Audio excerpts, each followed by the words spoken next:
muy extenso en este tema. Yayo. Bueno, buenos días a todas y a todos, y quería comenzar como Carlos agradeciendo la invitación. Para mí es un placer poder compartir este espacio con todas vosotras, ¿no? Bueno, la intervención que yo voy a hacer, que se va a centrar efectivamente en toda la cuestión de los cuidados, en cierto modo, puesto que la hago desde una perspectiva de la cual yo ya no me puedo escapar, que es una perspectiva ecofeminista, también va a bailar con todo lo que ha planteado Carlos, ¿no? Porque creo que se va interconectando de forma clara. Si hablamos de salud, si hablamos de cómo mantenernos con esas vidas que merezcan la pena ser vividas, parece importante preguntarnos, como seres humanos, de qué depende nuestra salud, de qué depende nuestro bienestar, de qué depende nuestra vida. ¿Qué es lo que hace que cualquiera de las personas que estamos aquí, hoy en esta sala, desde el momento en el que nacimos hasta el día de hoy, podamos haber continuado estando vivas, que es lo que no hubiera podido faltar? Y si pensamos desde esa perspectiva, nos encontramos con dos importantes dependencias que son absolutamente insoslayables para los seres humanos. Sobre una se ha centrado Carlos en toda su intervención. Somos naturaleza. Nuestra vida, la vida humana, transcurre inserta en un medio natural del que forma parte y, por tanto, somos radicalmente codependientes.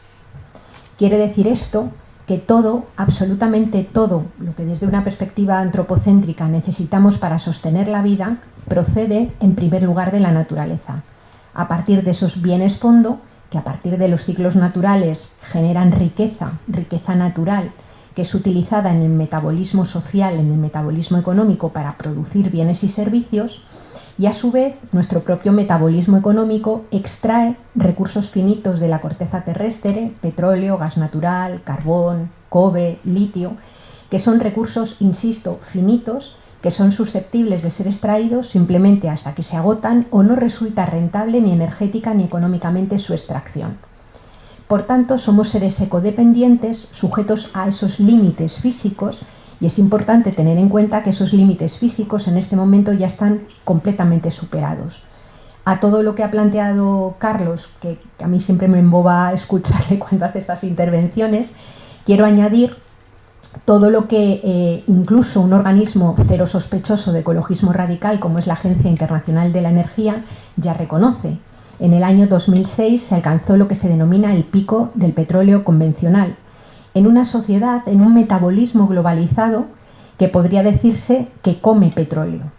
Es decir, nuestro sistema de producción industrial de alimentos, nuestro modelo de funcionamiento básicamente urbano, la economía industrializada globalizada se ha construido con cargo al petróleo, que es un recurso energético que tiene altas tasas de retorno energéticas, y no me da tiempo a argumentarlo ahora, pero lo que quiero señalar es que cualquiera de las otras fuentes energéticas alternativas que tenemos disponibles no tiene esas tasas de retorno. Lo que quiero decir es que la humanidad, quiera o no quiera, globalmente va a vivir con menos energía. Al igual que sucede con otros minerales de la corteza terrestre. En este momento se ha alcanzado o está a punto de alcanzarse los picos de extracción de minerales como el cobre, el litio, el neodimio, el disprosio, que están siendo utilizados, por ejemplo, para hacer toda la transición a las energías renovables. Hace falta construir aerogeneradores, hace falta construir placas solares, hacen falta también, o se pretenden utilizar para transformar el parque de coche motorizado de motor de combustión a vehículo eléctrico, para eso también hacen falta esos minerales, pretenden ser utilizados para amplificar la economía digital y también para robotizar la economía en esa cuarta revolución industrial. Me quedo simplemente planteando que cuando vemos lo que dice la comunidad científica, que queda en términos de reservas, y vemos todo lo que se quiere hacer con ello, las cuentas no dan. Y en mi opinión, esto no es una visión catastrofista, son datos, simplemente. Yo creo que hay un error muy grande entre confundir los datos con la catástrofe. Los datos son datos, y sería infantilizar a las poblaciones no compartir los datos. Entre otras cosas, porque a través de la mirada, digamos, clara y en términos reales de los datos que manejamos, salen unos modelos de salida de esta situación o salen otros. Y podemos optar por falsas soluciones si no somos conscientes de dónde están los problemas de raíz, ¿no? Por tanto, somos seres ecodependientes sujetos a los límites físicos del planeta. Pero donde yo me quería centrar hoy es en la segunda dependencia, ¿no? La vida humana tiene una característica que os va a parecer de perogrullo, pero que, como luego veremos, a los sistemas de gobernanza y a los sistemas económicos también se le ha olvidado. Y es que la vida humana transcurre encarnada en cuerpos que son finitos, en cuerpos que son vulnerables, en cuerpos que nacen, que pasan por momentos de vulnerabilidad extrema y otros momentos, y una vulnerabilidad que se sostiene a lo largo de toda la vida. Es decir, la vida humana, una a una, las personas, somos absolutamente vulnerables. Y para poder existir necesitamos que haya otras personas alrededor que, sobre todo en algunos momentos del ciclo vital, dediquen una intensa cantidad de tiempo de trabajo y energía a que se mantengan esos cuerpos vulnerables y finitos. Pensemos en una criatura recién nacida que no puede sobrevivir a sus primeros años de vida si nadie la cuida. Y no estamos hablando solo de cuidados inmateriales. Por supuesto que está toda la cuestión de amar, abrazar, hasta para amarnos a nosotras mismas y tener autoestima, la tenemos que tener a través de una comunidad que nos nombra, nos reconoce y nos permite influir en ella. Lo primero que hace casi cualquier cultura cuando una criatura nace, cuando la reconoce como humana, es ponerle nombre y vestirla prácticamente, ¿no? Es decir, esa parte es importante, pero hay una parte también tremendamente material que va conectada con esa otra inmaterialidad. Nos referimos a alimentar, a meter en una cuna, a sacar, a trasladar, a mover, a asear, todo ese trabajo que es preciso hacer para que esa criatura sobreviva a los primeros años de vida. Nadie puede sobrevivir sin eso. Pensemos en las personas mayores, en las personas más viejitas. Vivimos en sociedades que se llaman desarrolladas, que se autodenominan desarrolladas, donde afortunadamente la esperanza de vida ha crecido mucho. Ha crecido tanto que hay muchísimas personas de nuestras sociedades que pasan sus últimos años de vida en una situación de enorme vulnerabilidad corporal. Hay muchas personas viejitas que no se pueden ni levantar, ni acostar, ni alimentar, ni salir a la calle, ni asear por ellas mismas. De nuevo, vuelven a necesitar personas, normalmente de otras generaciones, que dediquen una intensa cantidad de tiempo de trabajo a mantener ese cuerpo especialmente vulnerable. Pensemos en los momentos de enfermedad que atravesamos cualquier persona. Y no pienso en una enfermedad grave, pienso en una escayola que te mantiene inmovilizada, una escayola del tobillo a la ingle que te tiene inmovilizada durante 4 semanas, y vemos también cómo volvemos a necesitar a otras personas alrededor que nos dediquen tiempo. O pensemos, por ejemplo, en la diversidad funcional. Hay personas diversas funcionales que van a necesitar ese acompañamiento a lo largo de toda su vida para mantener esa vida que merezca la pena ser vivida. Lo que quiero decir con esto es que cualquier ser humano, a lo largo de toda su vida, pero de forma, más especial en algunos momentos del ciclo vital por los que vamos a pasar todos y todas, somos totalmente interdependientes. Dependemos, para poder sobrevivir, de que haya otras personas que dediquen tiempos de trabajo, ¿no? Esto quiere decir que no existe ningún individuo completamente autónomo que tenga libre albedrío sobre todos los aspectos de su vida sin depender de nadie. Todos y todas vamos a ser personas dependientes, al menos en algunos momentos de nuestro ciclo vital, ¿no? Pues bien, lo que sucede es que prácticamente en casi todos los lugares del mundo y prácticamente a lo largo de toda la historia, quienes mayoritariamente se han ocupado de los cuerpos vulnerables y finitos han sido y son mujeres, en casi todos los lugares del planeta. Y han sido y son mujeres, desde mi punto de vista, no porque estemos mejor dotadas genéticamente para ocuparnos del cuidado de los cuerpos vulnerables y finitos. Estamos mejor dotadas genéticamente para gestar y parir, es un universal insoslayable. Pero desde que una criatura nace hasta que una persona muere, hombres, mujeres, comunidades, instituciones, el conjunto de la sociedad tienen las capacidades, las potencialidades, y voy a utilizar la palabra, y las obligaciones de ocuparse corresponsablemente del cuidado de los cuerpos vulnerables. Hay un elemento antropológico básico de reciprocidad en el sentido de decir, si nadie puede vivir sin cuidados, nadie debe de tener la posibilidad de vivir sin aportar también trabajo de cuidados. Luego veremos cómo eso se extiende a otros ámbitos de la vida, ¿no? Y si lo hacemos mayoritariamente mujeres sin que haya una predisposición genética o unas habilidades que nos vienen de no se sabe dónde, que básicamente nos hagan más capaces de hacerlo, ¿por qué somos entonces mayoritariamente mujeres?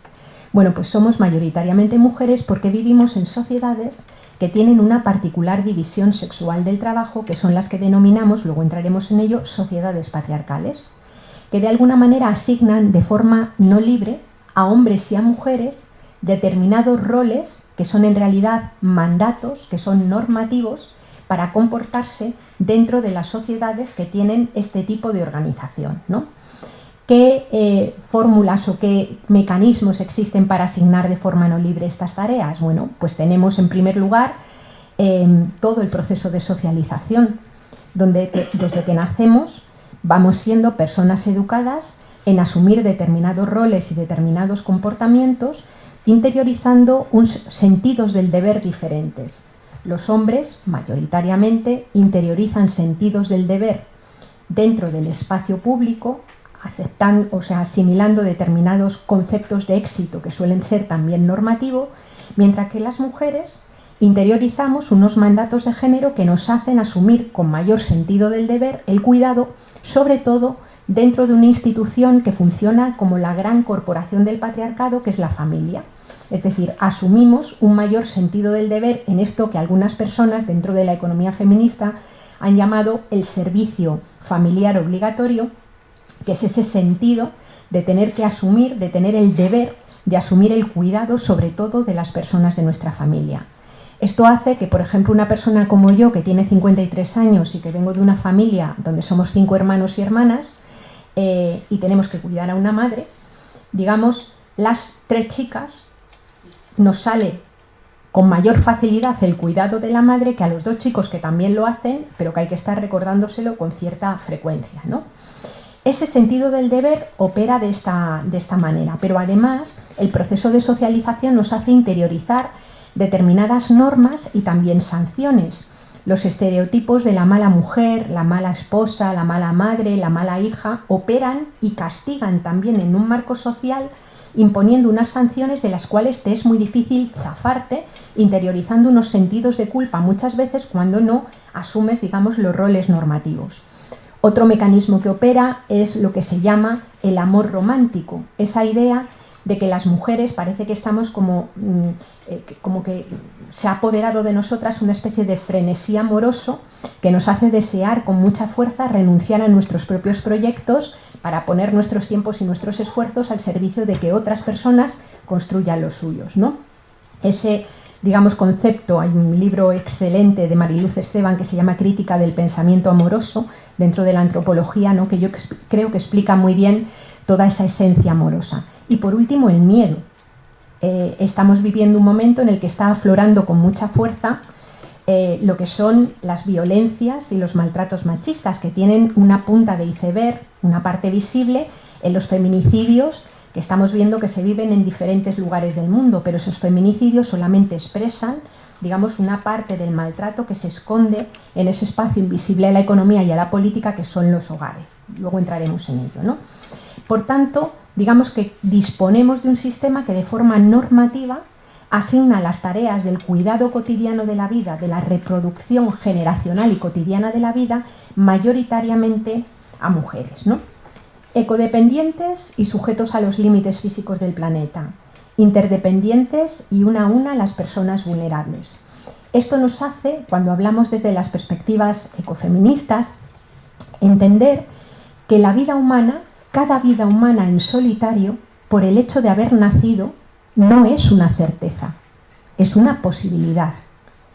Y para que una vida humana nacida se pase de ser una posibilidad a constituirse en una certeza, hace falta un entorno social que garantice la interacción con la naturaleza y sus bienes fondo para obtener todo lo que necesitamos para satisfacer las necesidades humanas, y un entorno social que garantice la satisfacción de la necesidad de ser cuidado, necesidad insoslayable a lo largo de toda la vida.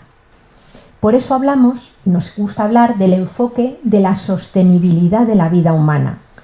El planeta, como bien nos contaba Carlos, cambia evoluciona, pasa por diferentes estados y digamos que se autoorganiza. Sin embargo, la vida humana, que es ecodependiente e interdependiente, tenemos que pensar cómo se sostiene, digamos, teniendo en cuenta esas dos relaciones básicas de las cuales no podemos prescindir. Por tanto, para poder construir sistemas en donde la vida sea una garantía, y no cualquier tipo de vida, sino una vida que merezca la pena vivirse, dentro de ese concepto amplio de salud que estaba manejando Carlos y que yo comparto, tenemos que pensar en cómo construimos economías, políticas y culturas que vayan a favor de esa sostenibilidad de la vida humana, sabiendo lo que somos realmente como humanos, y no imágenes, que ahora entraremos en ella, que nos hayamos podido construir culturalmente a lo largo de la historia, ¿no? La pregunta es, si hemos desarrollado sistemas económicos, yo voy a hablar sobre todo de la economía hegemónica, de la que tenemos aquí, en el lugar donde vivimos, que son ciegos, no contabilizan, no miran y no se sienten insertos en un medio natural, y son sistemas económicos donde el cuidado cotidiano de los cuerpos tampoco es considerado ni como riqueza ni como valor, ¿cómo es posible que vayamos a poder construir sociedades sanas? ¿Es posible construir una sociedad sana en un mundo enfermo? ¿En un mundo que directamente se desarrolla de espaldas y en contraposición a las bases materiales que permiten sostener la vida? Es francamente complicado, ¿no? Sabiendo que a lo largo del mundo y a lo largo del planeta hay muchísimas culturas que todavía mantienen una relación con el mundo natural en el que están insertas y una relación comunitaria que, sin esencializar, porque cada cultura tiraniza a su manera, como se dice, sin esencializar, constituyen formas de sostenibilidad de las cuales todavía podemos aprender, ¿no? Y no lejos, también dentro de nuestras propias sociedades. Ahora vamos a entrar un poco en esto, ¿no? ¿Cómo es posible que en un mundo o en una sociedad que se autodenomina sociedad del conocimiento hayamos podido construir una forma de entender la economía, insisto, la economía hegemónica, hablo de la economía capitalista globalizada en este momento, ¿no? Al igual que algunas otras miradas económicas como fueron las implantadas en los países del socialismo real, que también chocaron frontalmente, digamos, con la dinámica del funcionamiento ecosistémico y de los límites físicos del planeta. ¿Cómo es posible que, siendo una sociedad que se autodenomina sociedad del conocimiento, hayamos construido una forma de organizar la economía y la política que directamente topa con las bases materiales que nos sostienen? Pues ahí yo creo que tenemos que rastrear y tratar de profundizar en algunas de las, yo diría, como en el pecado original de la cultura occidental, ¿no? Somos probablemente una de las únicas culturas que existen en el mundo que han elevado una especie de pared, un muro ontológico entre los seres humanos y el resto del mundo vivo. Un mundo que no es real, porque siempre seremos ecodependientes e interdependientes, pero es un muro que de alguna manera ha permitido generar toda una serie de mitos y de creencias que están absolutamente inoculados en nuestra forma de mirar la realidad y que muchas veces no nos permiten avanzar y hacer las transiciones que estaba señalando Carlos, ¿no? ¿Os acordáis cuando estudiábamos a Platón y nos contaban, aprendíamos en la escuela, en filosofía, que Platón era un pensador que había establecido una explicación dual del mundo? Platón distinguía entre el mundo de las cosas y el mundo de las ideas. Dentro del mundo de las cosas, Platón situaba todo aquello que moría, que cambiaba, que se corrompía, todo aquello que no permanecía. Platón situaba dentro de ese mundo de las cosas a los cuerpos de las personas que morían y no permanecían, a la naturaleza, a las plantas, los árboles, incluso a las montañas y a los ríos que cambiaban mucho más lentamente, pero también mutaban. Dentro del mundo de las ideas, Platón situaba a ese alma que tenía la capacidad de pensar, de nombrar, de razonar, de conocer, de intuir, y que era algo que consideraba inmutable y eterno. Digamos que los cuerpos, para él, eran el soporte accidental en el que un alma inmortal mantenía la vida durante una temporada, ¿no? Esto, que parece básicamente filosofía, y es filosofía, sin embargo toma cuerpo político muy pronto. Y me quiero de tener en el momento histórico en el que nace la noción de sujeto político que estamos manejando en este momento, ¿no? ¿Os acordáis? Hemos aprendido y tendremos que seguir aprendiendo mucho más de lo que aprendimos a partir de lo que fue el nacimiento de la democracia en la polis ateniense. En el momento de mayor apogeo de la polis ateniense, en Atenas vivían aproximadamente unos 34.000 ciudadanos, hombres que iban al ágora, participaban en el debate sobre los problemas que se vivían, filosofaban, aprendían y fruto de esos debates establecían cuál era el interés general y terminaban como articulando las leyes que permitían construir la vida en común en torno a ese interés general. Pero en aquel momento de máximo apogeo de la democracia ateniense, en Atenas había también 160.000 esclavos y esclavas que no tenían condición de ciudadanía, que básicamente interactuaban con la naturaleza para obtener, para cultivar, para pescar, para extraer materiales, para poder fabricar incluso el ágora y los edificios donde se debatía sobre la vida en común. Es decir, interactuaban con la naturaleza manteniendo esas relaciones de codependencia para obtener todo lo que hacía falta.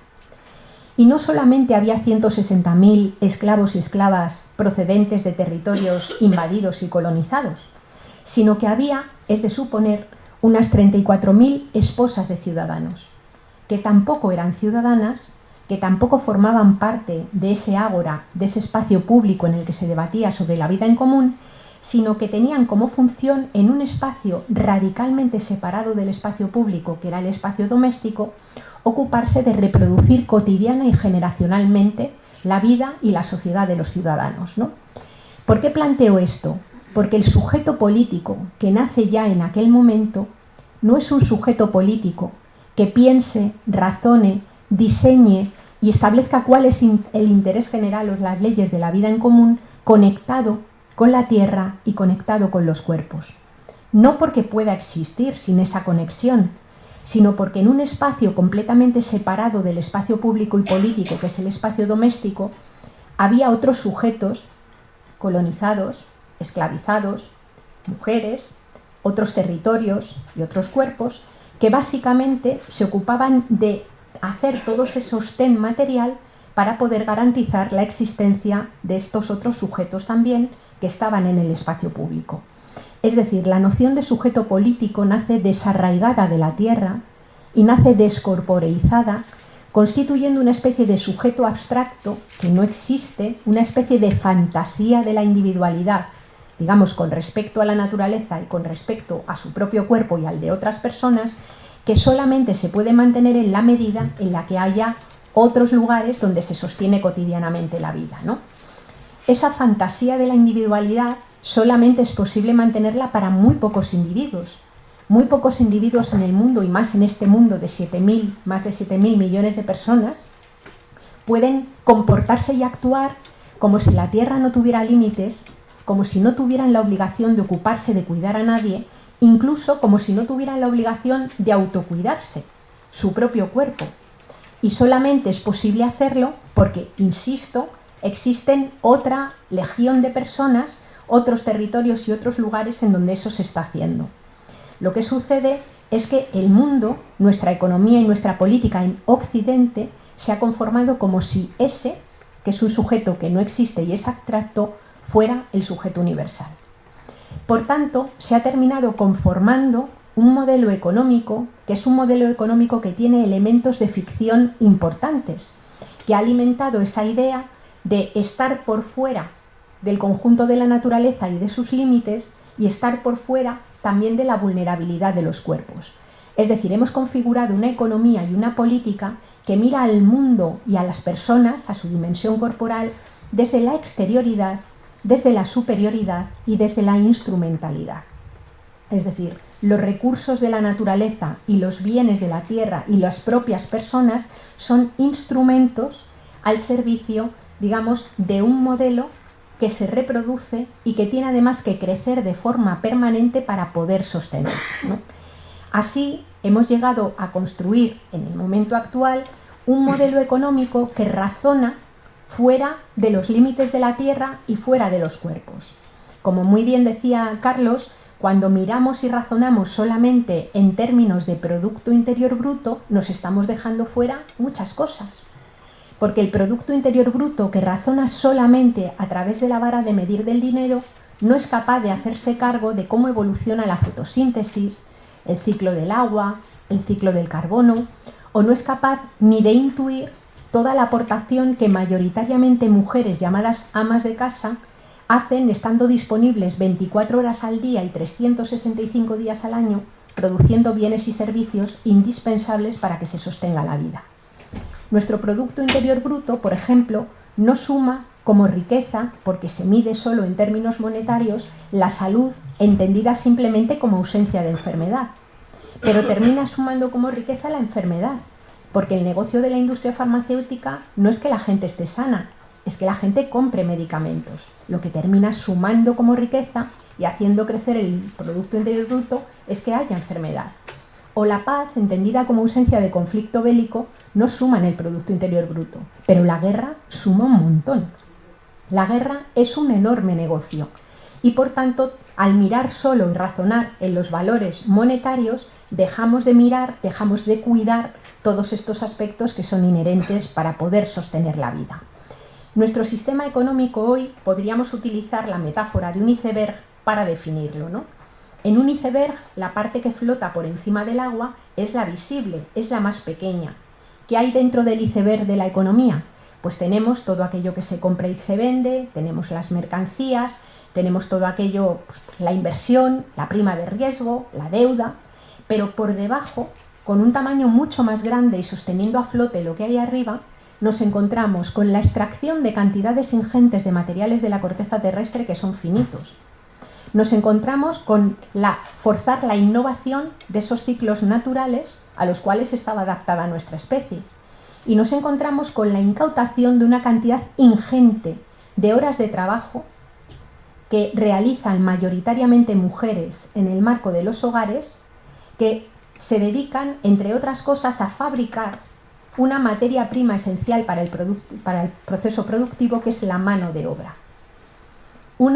En una casa nace una criatura, se la cuida, se la atiende, se la alimenta, se recibe una educación, la que sea, y en este momento real, cuando de repente salimos al mercado de trabajo, ¿cuánto le está pagando el mercado a esa persona? ¿800 euros? ¿900 euros? ¿Paga el mercado lo que cuesta reproducir cotidiana y generacionalmente la mano de obra? Es que ni de coña. Es que para que se mantenga ese sistema hace falta todo ese trabajo gratuito, no mirado e invisibilizado que hay dentro de los hogares. Y ojo, yo no estoy defendiendo que se le ponga valor económico.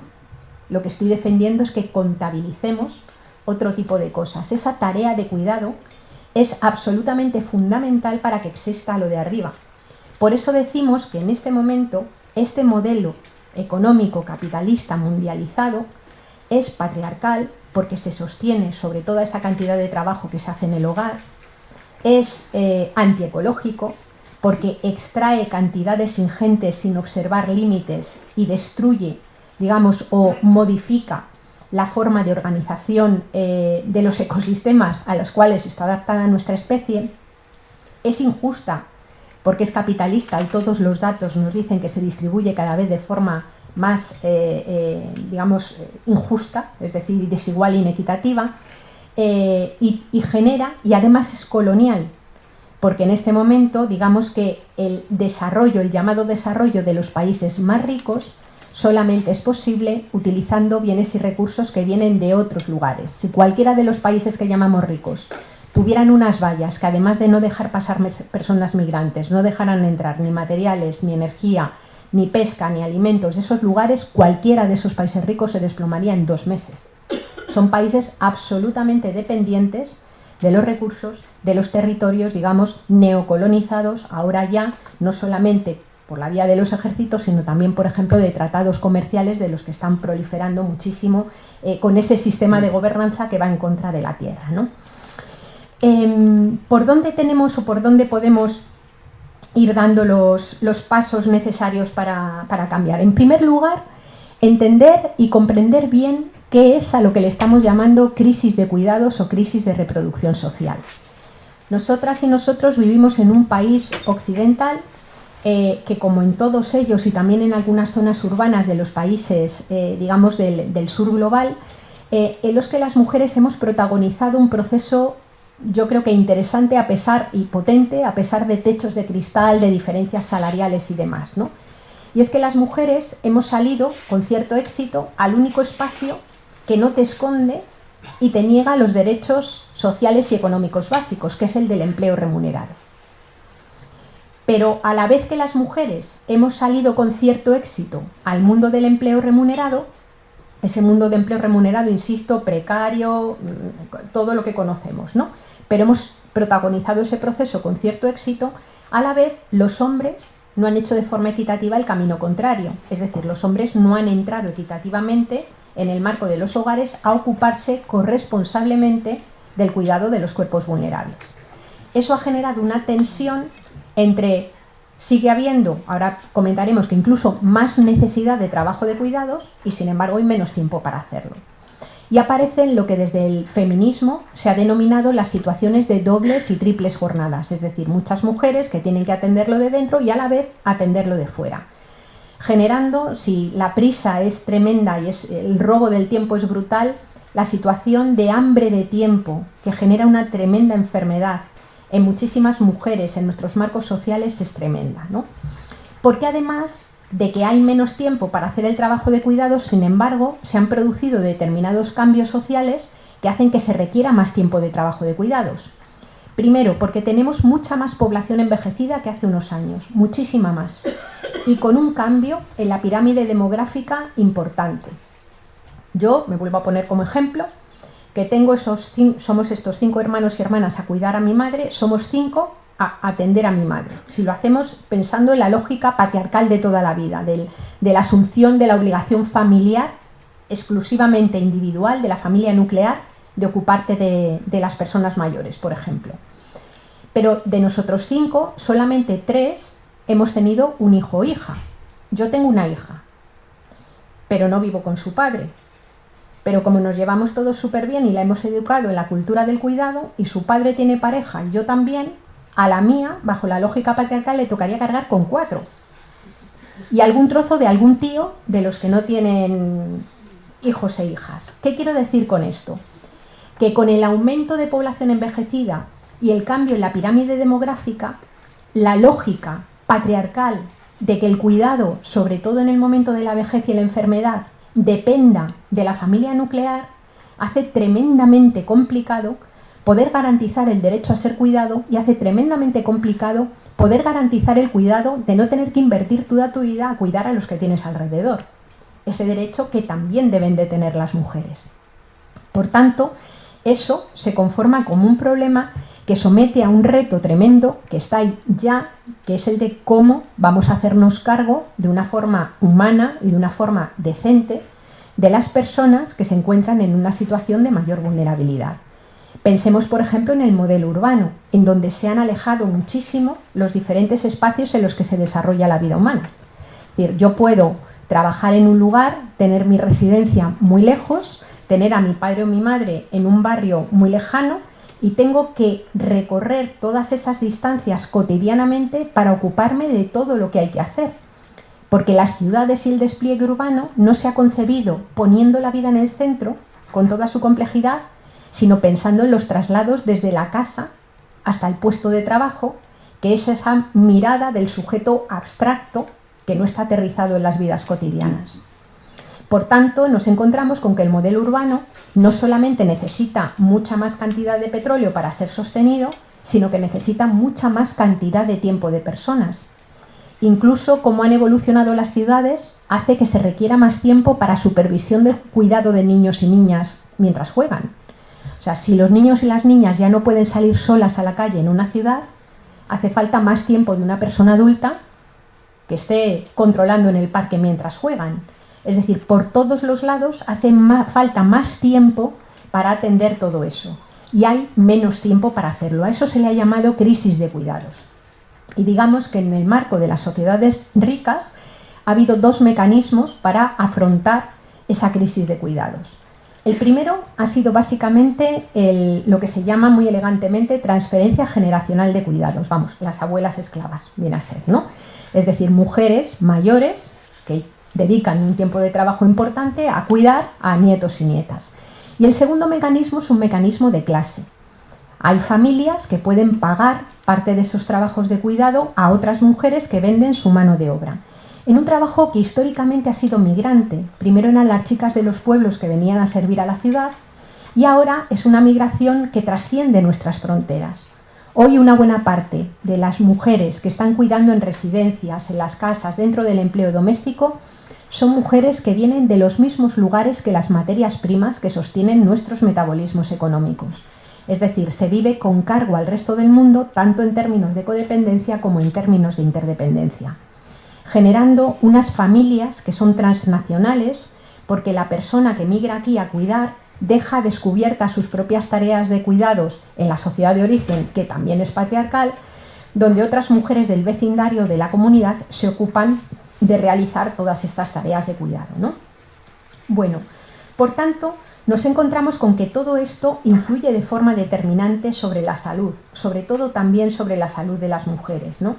Las situaciones de pobreza, cuando hablamos de las mal llamadas, etiquetadas pobreza energética, pobreza alimentaria o el tema de los desahucios, tienen como protagonistas centrales a mujeres que están viendo cómo sostener la vida todos los días. Cuando hablamos de cómo atender los efectos de las grandes olas de calor o de las olas de frío en el cambio climático o las incidencias de los eventos climáticos extremos, nos encontramos que todos los datos que se manejan dicen que hay mayor incidencia sobre las mujeres en enfermedad, en muertes y demás, ¿no?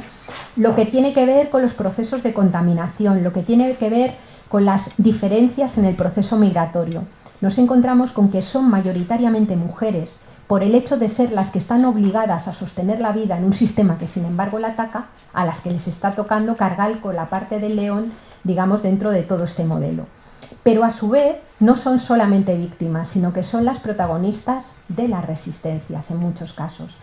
Resistencias, por ejemplo, contra el extractivismo o contra las dinámicas de extracción en otros lugares lejanos, donde vemos cómo hay muchísimas mujeres articuladas en comunidades que resisten valientemente con grandes empresas transnacionales, muchas de ellas de las que cotizan en el IBEX 35, ¿no?, que están directamente saqueando los territorios y saqueando los lugares. Estas mujeres se constituyen en verdaderas defensoras de la tierra y no es casual que en los últimos años, digamos, quienes han sufrido en mayor medida la represión hay hombres, hay mujeres, pero son mayoritariamente mujeres, ¿no?